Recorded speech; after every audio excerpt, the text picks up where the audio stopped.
Physics का शिक्षण शास्त्र की ऑनलाइन क्लास में आपका स्वागत है। जिन जिन छात्रार्थियों की फिजिक्स की क्लास उनके टीचिंग सब्जेक्ट में जिनके फिजिक्स है वह इस वीडियो यूट्यूब पर कमेंट बॉक्स में अपनी उपस्थिति जरूर दर्ज कराएं, ठीक है। तो फिजिक्स हमारा पहला यूनिट था पाठ्यक्रम और पाठ्य पुस्तक है, जिसमें पाठ्यक्रम में हमने पाठ्यक्रम के सिद्धांत पढ़े, पाठ्यक्रम का अर्थ, परिभाषा है, जिन जिन मनोवैज्ञानिकों ने उसके बारे में पाठ्यक्रम के बारे में विवेचना दी, उन मनोवैज्ञानिकों की परिभाषा पढ़ी।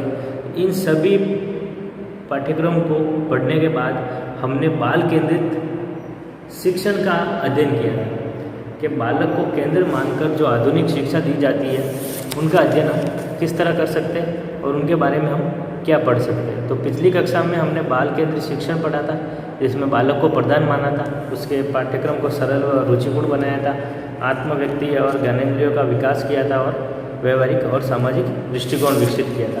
तो इन सभी क्रियाओं को हमने पिछली कक्षा में अध्ययन किया।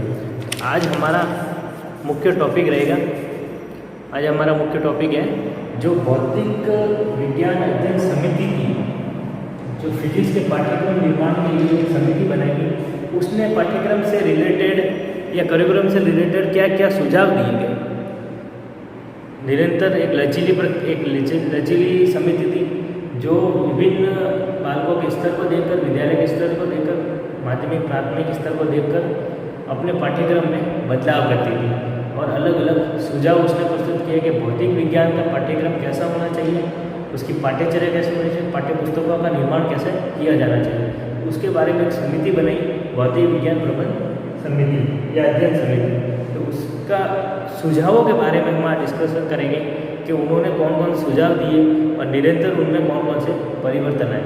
तो सर्वप्रथम इसमें इस समिति के एक सदस्य थे या प्रमुख थे प्रोफेसर जीरोल्ड।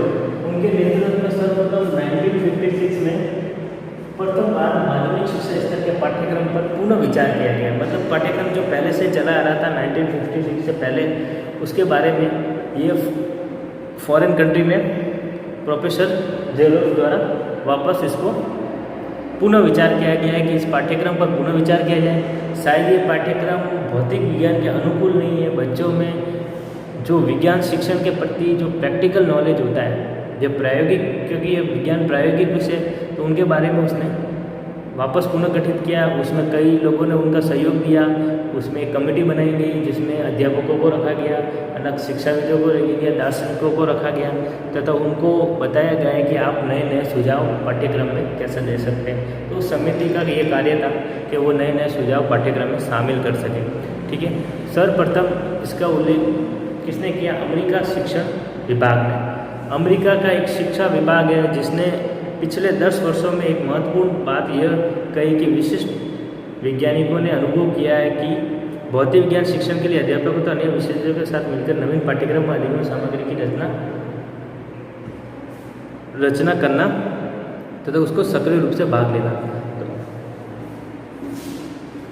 अमेरिका शिक्षण विभाग, ठीक है, अमेरिका के शिक्षण विभाग ने ये डिसाइड किया है कि हम विभिन्न मनोवैज्ञानिकों को साथ में लेंगे, वैज्ञानिकों को साथ में लेंगे और शिक्षाविदों को, मतलब शिक्षा विभाग में विद्वान हैं उनको शामिल लेकर पाठ्यक्रम पर पुनः विचार करेंगे कि उसमें कौन कौन से शिक्षण चीज़ों को जोड़ना चाहिए, दिगंबरी प्रक्रिया कैसे होनी चाहिए, सहायक सामग्री को कैसे जोड़ना चाहिए, नवीन पाठ्यक्रम बनाना चाहिए जिसमें अधिगम सामग्री की रचना सक्रिय रूप से हो।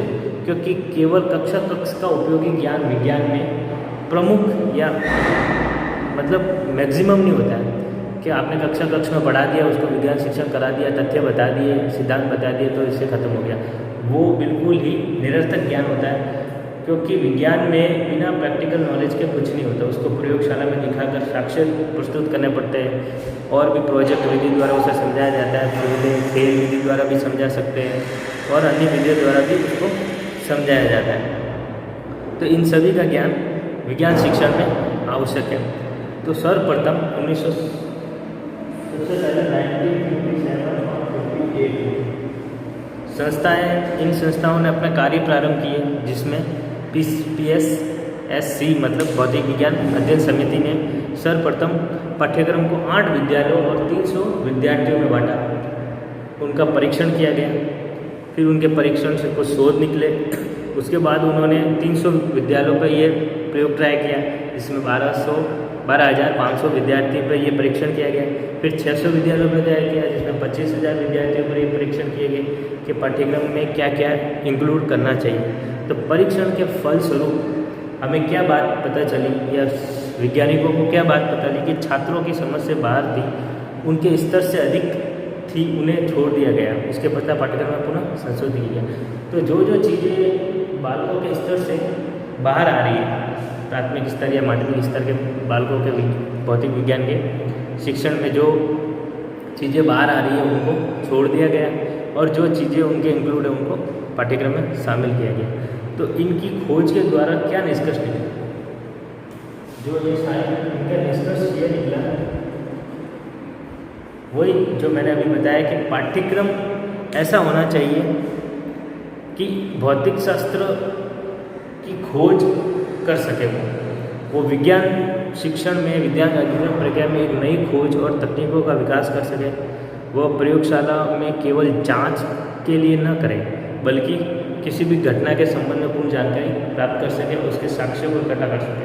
मतलब इस समिति का ये कहना था कि आप भौतिक विज्ञान की प्रयोगशाला में केवल बच्चे की जांच के वो प्रयोग कैसा कर रहा है, उसकी जांच के उद्देश्य से या नंबरिंग के उद्देश्य से या अंक देने के उद्देश्य से उसको प्रयोगशाला में दाखिला ना दिलवाए, बल्कि वह आप एक शिक्षक की ये जिम्मेदारी होती है कि वह देखे कि प्रयोगशाला में वह नई नई घटनाओं को सीख पा रहा है, उनसे जूझने के लिए प्रवृत्ति विकसित हो रही है। मतलब नए प्रक्रम देखने के, नए प्राकृतिक रूप से परिवर्तन देखने में वह रुचि ले रहा है, या वो परिवर्तन सिर्फ तथ्यात्मक देख रहा है और वो करके सीख रहा है कि नहीं सीख रहा है, प्रयोग कैसे सीख रहा है। इन सभी चीज़ों को वैज्ञानिकों ने ध्यान में दिया और एक पाठ्यक्रम की नई रचना की गई। ठीक है, तो पाठ्यक्रम की रचनाओं के बाद आता है पाठ्यपुस्तकों की रचना कैसे होती है। तो वैज्ञानिकों द्वारा, भौतिक विज्ञान द्वारा पाठ्यपुस्तक में 4 भाग रखे गए। तो यहाँ लिखे तो पाठ्यपुस्तक के भाग, ठीक है। हमारी जो पुस्तकें आती हैं फिजिक्स की, उसमें 4 माध्यमिक स्तर की या उच्च माध्यमिक भी ले लो, जिसमें 4 स्तरों को शामिल किया गया। 4 स्तर के हिसाब से हमें अध्ययन करवाया जाता है। तो प्रथम स्तर में क्या है, भाग 1 में, भाग फर्स्ट में वो सारी चीज़ें आती है जैसे समय और चाल, दूरी, द्रव्य की अवस्था है, गैस है, ठोस है, द्रव है, और उनमें अपेक्षित परिवर्तन, जिसे क्या कहते हैं भौतिक अवस्था का अवस्था परिवर्तन सिखाया जाता है। फिर चाल और समय की गणना सिखाई जाती है। उसके बाद चाल और समय के बाद वेग, त्वरण,